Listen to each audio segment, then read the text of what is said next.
starting a new makeup, I'm gonna turn into the Terminator. I drew up the sketch, and this is what I am going to transform into today. Glue down your eyebrows. And by brows, I just mean this one. Get it nice and stuck down with your glue stick. Going to mix equal parts of A and B of this silicone, and I'm going to sculpt it on my face to create all these nasty raised parts. Make sure when you are using these you have separate spatulas to get them out, a mixing palette, and then another spatula to apply it, otherwise you'll contaminate the jars.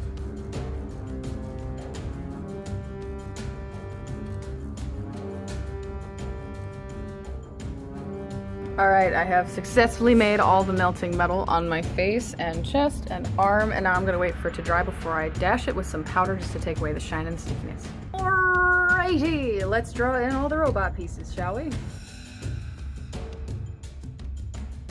Lines are drawn in. Time for some gray body paint and silver. Let's paint this. Got it all laid down. Now I'm just adding the dark parts and the light parts.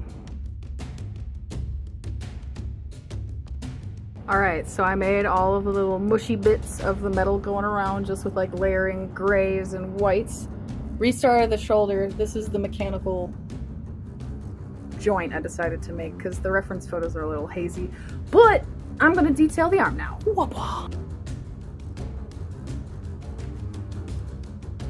No Rev 9 Terminator would be complete without a blobby blade arm, so that's what I'm starting to paint right now, just with silver. I just finished painting my arm, so it's just a blob of melted metal. Put my contact in, and now I'm going to paint my hand and paint the teeth, and then this will be all done. Alright, there you have it. All finished Terminator. I really like how this turned out. Let me know what you guys think. I'll be back.